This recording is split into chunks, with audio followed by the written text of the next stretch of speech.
Imagine getting a call that shatters your world. Your dad's gone, and the mom you trusted turns your life into a twisted game. What secret did he hide in a tiny wooden box that could have warned me about her next move? I went from daddy's girl to fighting for my own home, and what I found out will leave you stunned, or maybe even pissed off. Hit that subscribe button and help us reach our first 1,000 subscribers. I've got a wild story to tell, and you won't want to miss the ending. It was a Tuesday afternoon in late November, and I was sitting in Professor Hartley's economics lecture at Penn State, scribbling notes about supply curves when my phone buzzed against my thigh. I ignored it at first. Hartley's a stickler for focus. But then it buzzed again, insistent, like a mosquito that wouldn't quit. I slid it out of my pocket under the desk, expecting a dumb meme from my roommate Jess. Instead, the screen lit up with a text from Mom. Call me now. 3 capital letters, no emojis. My stomach flipped. Mom never texted like that unless something was seriously wrong. I grabbed my bag, mouthed an apology to Jess, and slipped out into the hallway. The fluorescent lights buzzed overhead as I dialed, my fingers shaky. Mom picked up on the first ring, her voice cracking like dry twigs. Ellie, it's your dad. He's gone. The words hit me like a punch to the chest. Dad, Tom Harper, had been fighting pancreatic cancer for almost a year, but hearing it out loud made it real. I thought I was ready to lose him, I'd tell myself later, but nothing prepares you for what Mom did next. I stood there leaning against the cold cinder block wall as Mom sobbed through the line. They said it happened this morning. He just stopped breathing.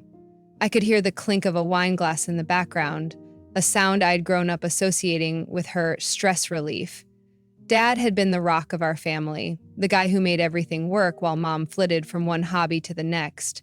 Yoga retreats, pottery classes, abstract painting. He was a financial advisor in Willow Creek, Pennsylvania, our little suburban bubble. And he'd always smiled when Mom maxed out another credit card. She's a free spirit, Ellie, he'd say, ruffling my hair. Keeps life interesting. I mumbled something about coming home and hung up, my mind racing back to the last time I'd seen him. It was 3 weeks ago, in the hospital. He'd looked so small in that bed, tubes snaking out of his arms, but his eyes still had that spark. He'd pulled me close and pressed a tiny wooden box into my hands, about the size of a jewelry case carved with little vines. Keep this safe, kiddo, he'd whispered, his voice raspy but firm. It's your future. I'd nodded, too choked up to ask what he meant, and tucked it into my backpack. Now, standing in that hallway, I wondered if he'd known his time was up. Professor Hartley let me skip the rest of the week after I explained in a teary email to the dean's office. I booked a Greyhound ticket back to Willow Creek that night, the 3-hour ride a blur of headlights and half-remembered conversations with Dad. He taught me to ride a bike on our cul-de-sac when I was 6, patiently jogging beside me until I stopped wobbling. He'd stayed up late helping me with algebra in middle school, turning equations into stories about pirates and treasure. And when I'd gotten into Penn State for business administration, he'd driven me to every college tour, grinning like I'd won the lottery. You're tougher than you know, Ellie, he'd said, squeezing my hand. Don't let anyone tell you otherwise. By the time the bus pulled into Willow Creek's tiny station, it was past midnight. The air smelled like frost and pine, and I dragged my suitcase down Maple Street to our 2-story house. White siding, black shutters, the kind of place you'd see on a postcard. The porch light was on, and Mom flung the door open before I could even knock. Her mascara was streaked down her cheeks, her blonde hair a mess, and she pulled me into a hug that smelled like Chanel No. 5 and Merlot. Oh, Ellie, she wailed. What am I going to do? This house? All the bills? I haven't worked a day in 25 years. I guided her inside, noticing the half-empty wine bottle on the coffee table. The living room looked the same as always. Dad's leather recliner by the fireplace, the family photos on the mantle, but it felt hollow without him. Mom, let's just focus on the funeral first, I said, trying to sound calm, like Dad always did. Did he leave any instructions? She waved a hand toward his office down the hall, her voice slurring slightly. "In his desk, probably. You know how he was Mr. Organized." I nodded, but my mind was already spinning. Dad had been meticulous, the kind of guy who filed taxes in January and labeled every cord in the house. If anyone had a plan for this mess, it'd be him. But Mom's words stuck with me. I haven't worked in 25 years. She'd always leaned on Dad, and now he was gone. I'd figured she'd need time to grieve, maybe lean on me a little. But as I settled her on the couch with a blanket, her phone rang again. She snatched it up, her tone shifting to panic. "Ellie, it's the electric company. I can't pay it without him." "Coming home for good, right? We'll figure this out together?" I froze, the weight of her words sinking in. I was 22, still in college, and suddenly she was looking at me like I was the new Tom Harper. "I'll be here for a bit, Mom," I said carefully. "But I've got school. We'll sort it out." She nodded, tears welling up again, and I headed upstairs to my old room, the wooden box from Dad still in my bag. I didn't open it, not yet. Something told me I'd need whatever was inside more than I realized. As I lay in bed that night, staring at the glow-in-the-dark stars Dad had stuck on my ceiling when I was 10, I couldn't shake the feeling that this was just the beginning. Mom's voice echoed in my head. "I can't pay the bills without him." And I wondered what I was walking into. Was she just grieving, or was this the start of something bigger? One thing was for sure. Dad's death wasn't the only storm coming. So what do you think? Should kids step up when a parent's left helpless, or is it their job to figure it out? Let me know in the comments. The next morning, I woke up to the smell of burnt toast and Mom's voice muttering curses in the kitchen. My old twin bed creaked as I sat up. The glow-in-the-dark stars on the ceiling now faded in the daylight. For a split second, I thought I'd hear Dad's laugh from downstairs. He'd always tease Mom about her cooking disasters. But the silence hit me like a brick. He was gone, and I was back in Willow Creek, staring down a week I wasn't sure I could handle. I shuffled downstairs in my Penn State hoodie, finding Mom hunched over the counter. She'd managed to char 2 slices of bread beyond recognition, and a bottle of Merlot sat open next to the sink. 9 a.m., and she was already at it. "Morning, Ellie," she said, her voice thick with exhaustion or wine, I couldn't tell which.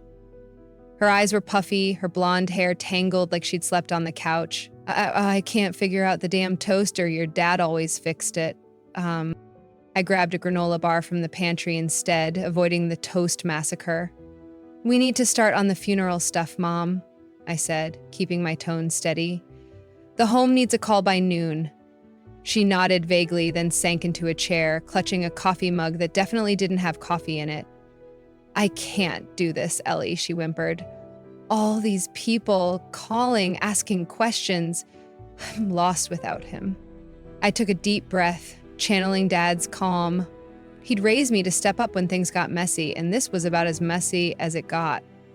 "I'll handle it," I told her, pulling out my phone. The next few hours were a blur, calling the funeral home, picking a casket, mahogany, simple, like Dad would have wanted, and texting relatives about the service. Mom hovered nearby, offering zero help. At one point, she stumbled into the living room, wine glass in hand, and declared, "We should get a purple coffin. Tom loved creativity." I stared at her, half laughing, half horrified. "Mom, Dad hated purple. He wore gray suits for fun." She blinked, then giggled. "Oh, right. You're so smart, Ellie." By Friday, the house was packed with casseroles and sympathy cards. I'd coordinated everything. The flowers, white lilies, Dad's favorite, the program, even the eulogy I'd write later. Mom, meanwhile, played the grieving widow like she was auditioning for an Oscar. During the service, she collapsed into Aunt Claire's arms, sobbing so loud the pastor paused mid-prayer. I stood off to the side, shaking hands with cousins and neighbors, hearing the same line over and over. "Your dad was a great man, Ellie, always thinking ahead." I smiled, nodded, and kept it together. Dad wouldn't have wanted me to fall apart. The real bombshell came a week later, when Mom and I sat in Mr. Grayson's law office downtown. He was Dad's old friend, a balding guy with wire-rimmed glasses and a voice like a tax manual. Mom fidgeted with her purse, a designer thing Dad had bought her years ago, as Grayson cleared his throat and started reading. Thomas Edward Harper, being of sound mind and body. I listened, half numb, as he laid out the details. Then came the big part. To my daughter, Eleanor Harper, I leave our family home at 142 Maple Street, along with a sum of $250,000 to be managed in a trust until her graduation. To my wife, Diane Harper, I leave a monthly allowance of $1,800, drawn from my retirement fund. Mom's head snapped up so fast I thought she'd pull a muscle. That's it? She shrieked, her voice bouncing off the wood-paneled walls. 25 years of marriage and I get $1,800 a month? I'm his wife. Grayson adjusted his glasses, unfazed. Mrs. Harper, Tom was very deliberate about this. The will's airtight, legally binding. I'd advise you to accept it. Mom's face turned red, her fingers twisting her purse strap like she wanted to strangle it. Can't believe he'd do this, she muttered loud enough for me to hear. Play favorites like that. The ride home was suffocating. Mom stared out the window, mumbling about unfair and selfish, while I gripped the steering wheel of Dad's old Subaru. I tried breaking the ice over dinner, his favorite lasagna recipe, burnt edges and all. Mom, I said, sliding a plate across the table. You don't have to go anywhere. Stay here. Take care of the house while I'm at school. It'll be good for both of us. Her whole demeanor flipped like a switch. She grabbed my hand, tears spilling over. Oh, Ellie, you're the best daughter ever. I knew you wouldn't abandon me. For a while, it seemed like we'd be okay. I went back to Penn State, setting up auto payments for the house bills from Dad's trust. We'd Skype every Sunday, Mom chattering about her new watercolor class, me pretending to care while cramming for midterms. She sounded better. It's helping me cope, she'd say, holding up a splotchy painting. I told myself she was healing, that maybe Dad's plan was working. But then the calls started changing. The Skypes turned into quick texts. Busy today, sweetie. And the phone chats got shorter, sharper. Gotta run, Ellie. Talk soon, she'd say, always rushing off somewhere. By December, I barely heard from her. I'd call, she'd dodge. I'd text, she'd reply with a heart emoji and nothing else. It was weird, but I brushed it off. She's grieving, I thought. She's keeping busy. Still, as I packed my bag for a surprise Christmas visit, something nagged at me. The wooden box from Dad sat on my dorm desk, unopened. I tossed it into my suitcase, figuring I'd deal with it later. The bus ride home was quiet, snow dusting the Pennsylvania hills, and I pictured Mom waiting with hot cocoa like she used to. But deep down, I couldn't shake the feeling that Willow Creek wasn't the same place I'd left. When the bus pulled into the station, I grabbed a cab, watching familiar streets roll by. Maple Street, the old oak by the park. I unlocked the front door with my key, expecting a quiet house. Instead, I heard laughter.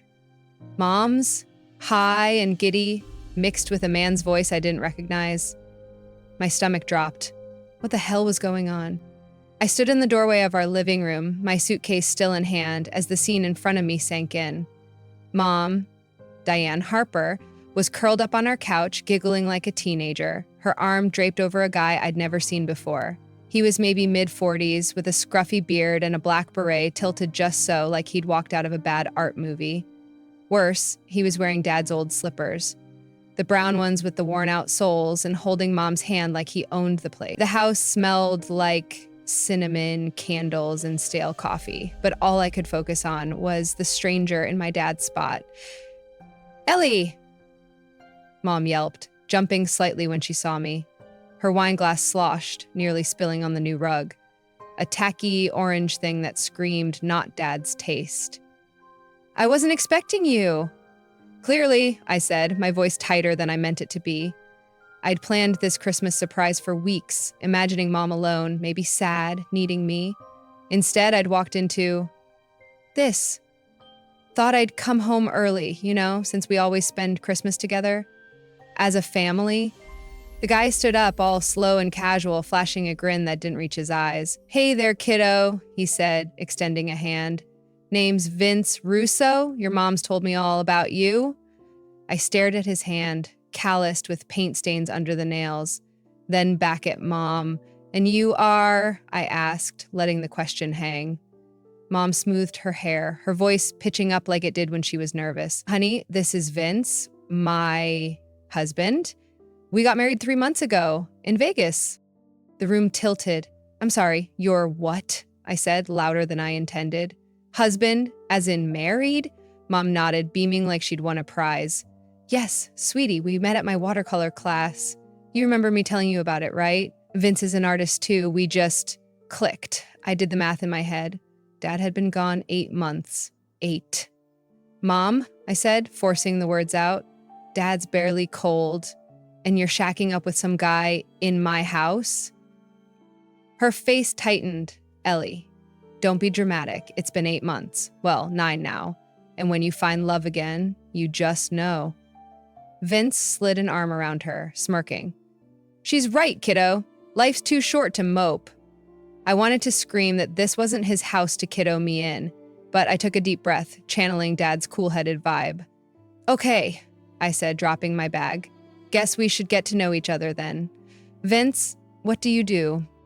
He launched into a rambling story about his last gallery showing, something about a pop-up in Philly that didn't get the traction it deserved, then pivoted to a tale about Mom spilling paint in class, which made her giggle again. "So," I cut in, "what's your job now?" His smile faltered. "Oh, I'm between gigs. The art world's tough. Gotta wait for the right vibe, something that speaks to my soul." Mom jumped in, defensive. "He's a visionary, Ellie. His last boss didn't get it. Too corporate. Vince can't be boxed in by a 9 to 5. I nodded slowly, thinking, great, a freeloader in a beret. The rest of the night was awkward as hell. Vince sprawled on Dad's recliner, flipping through channels while Mom fussed over him like he was royalty. I noticed other changes.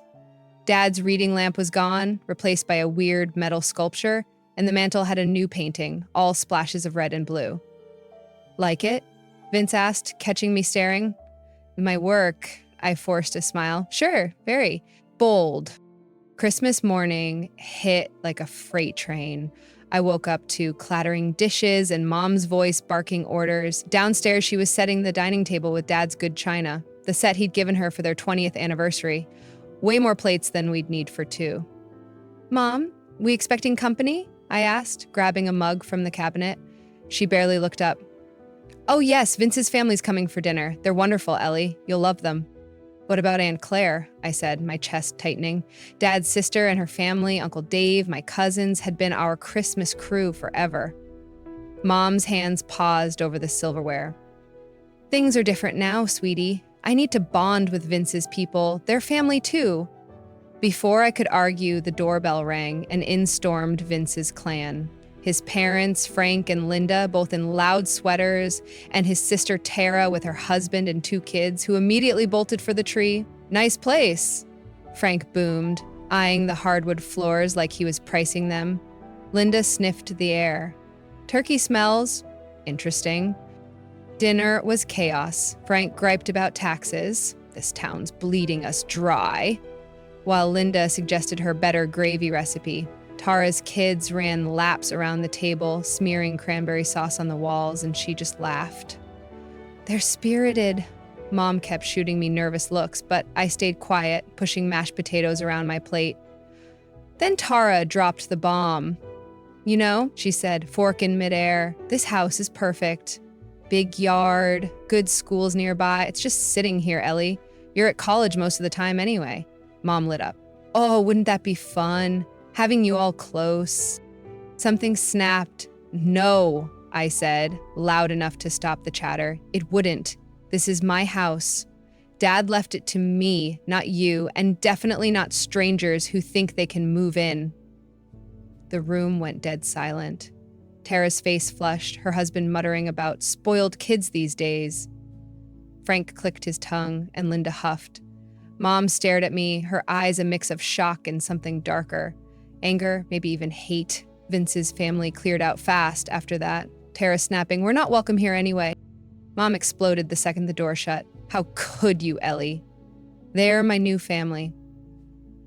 I stood my ground, calm like Dad taught me. They're Vince's family, Mom, and they were planning to take over my house like it's theirs. I'm not okay with that. She laughed, bitter and sharp. Your house? This was our home before your dad decided I didn't deserve it. I shook my head. He made the right call. I see that now. The rest of the holiday was ice cold. Mom and Vince holed up in their room, whispering behind closed doors, while I crashed at Aunt Claire's, who cried when she heard they'd ditched her for Christmas. Back at school, Mom's calls started up again, short, needy. Ellie, we're struggling. That allowance barely covers groceries. I suggested jobs. She hung up. Then came the text, a photo of an empty fridge with, "This is on you," typed below. I sent her $200, hating myself for it. What was she turning into? By May, I'd graduated from Penn State with a business degree and a job offer from Grayson & Wells, a financial firm in Pittsburgh where Dad had connections. I'd spent months burying myself in finals and internships, trying to tune out the mess back in Willow Creek. Mom's calls had turned into a predictable cycle. Guilt trips about money, photos of empty cupboards, dramatic texts like, "We're barely surviving." I'd cave, send a couple $100 from Dad's trust, then kick myself for it. Dad used to say, "Ellie, don't let her play you. She's tougher than she acts." I was starting to see what he meant. I moved back home that summer, hauling my stuff into the guest room since Mom and Vince had taken over the master. My first paycheck came in, $5,000 a month, solid for a newbie advisor, and I felt a flicker of pride. Dad would have been proud too. But that pride didn't last. One night, after a long day crunching numbers, I came downstairs to find Mom waiting in the kitchen. She had that look, tight lips, narrowed eyes. Like when she'd nagged Dad for a new purse. Vince lounged at the table, sipping coffee in one of Dad's old mugs, wearing a cashmere sweater I knew he hadn't paid for. "Ellie, we need to talk," Mom said. Her voice clipped. I grabbed a water bottle from the fridge, bracing myself. "Okay, what's up?" She folded her arms. "Margaret, you know, from your office? Her daughter Lisa says you're pulling $5,000 a month. $5,000, Ellie, and look at us." She gestured around like the kitchen was a war zone. It wasn't. Sure, there were dishes in the sink, but the granite counters gleamed and the fridge hummed, fully stocked from my last grocery run. "Mom, I'm not following," I said, though I had a bad feeling I was. She straightened up, all business. "Here's the deal. You're giving me your paycheck every month, all $5,000. I'll handle the bills, the house, everything, and if you behave, if you're respectful to Vince and his family, I'll give you back, say, $1,500, maybe $2,000, if you stop acting so selfish." I laughed, couldn't help it. The absurdity hit me like a slap. Wait, you want my whole salary? For what? So Vince can buy more berets? Vince smirked, leaning back. "Art supplies, actually. Creativity's my gig, babe. You wouldn't get it." Mom glared at me. "Don't be rude, Ellie. We're struggling. That measly $1,800 from your dad barely covers the basics, and you're sitting on all that cash complaining about every little bill. You're just like him, calling me greedy when I'm trying to keep this family afloat." I set the water bottle down, hard enough to make a thud. "Afloat? Mom, I've been paying the utilities, the taxes. Hell, I bought the groceries you and Vince's crew scarf down every weekend. You're not struggling, you're mooching." Her face twisted. "Mooching? I raised you. This was our home long before your dad decided to screw me over in that will." Vince chimed in, all sage-like. "She's right, kiddo. Tom spoiled you rotten. Time to share the wealth." That was it. I'd had enough. "No," I said, my voice low but steady. "I'm not giving you my salary. In fact, maybe it's time you and Vince got jobs. I'm done bankrolling this circus." Mom's jaw dropped, then snapped shut. She stood there fuming while Vince muttered something about entitled kids. I turned to leave, but she grabbed my arm. "We'll talk tomorrow when you're less hysterical," she hissed. I shook her off. "I'm crystal clear right now." The next morning, I found them at the table again, looking smug as hell. The kitchen smelled like burnt toast and manipulation, Mom's specialty. "Ellie, sweetie," she started, her tone syrupy. Vince and I talked last night. We've got a solution. Vince nodded, stroking his beard like some wise guru. Since we take care of this place, cooking, cleaning, keeping it running, it's only fair you pay us for our services. $5,000 a month sounds about right. I stared at them, sipping my coffee to buy time. The house was a mess. Dust bunnies rolled across the floor, the trash overflowed, and the last time Mom cooked was a microwave pizza she forgot to unwrap. "You're serious?" I said, setting the mug down. Their smiles widened, Mom squeezing Vince's hand like they'd cracked the code. "Dead serious," she chirped. I let the silence stretch, then stood up. "You know what? You're right. Services should be paid for." Their faces lit up. Christmas morning glee. "But here's the thing," I continued. "I haven't seen any services unless you count guzzling wine and throwing parties with my groceries as maintenance. So I won't be needing your help anymore. You've got 7 days to pack up and get out. I'll call a lawyer Monday if I have to."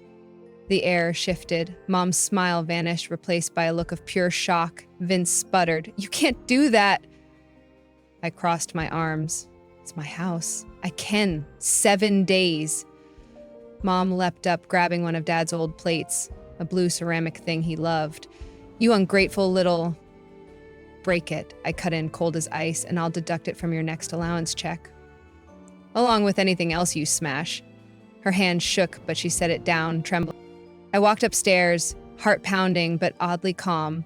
Behind me, Mom's screams turned to sobs, Vince muttering useless comforts. I locked my door and pulled out the wooden box Dad had given me.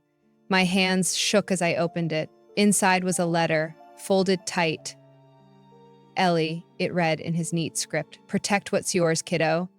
I trust you to do what's right." I sat there, tears blurring the ink, knowing I'd just done exactly that. The next few days were a war zone. Mom tried everything, tearful notes under my door, "I'm still your mother," Vince cornering me with promises to change, even a guilt trip call about unpaid bills I'd already covered. I stopped eating with them, ordering takeout to my room, their voices downstairs a mix of arguing and plotting. By day 7, I came home to find them packing. Mom hurling clothes into boxes, Vince grumbling about crushing his spirit. "I hope you're happy," she spat as I walked in. "Throwing your own mother out like trash." I didn't flinch. "You made your bed, Mom. Lie in it."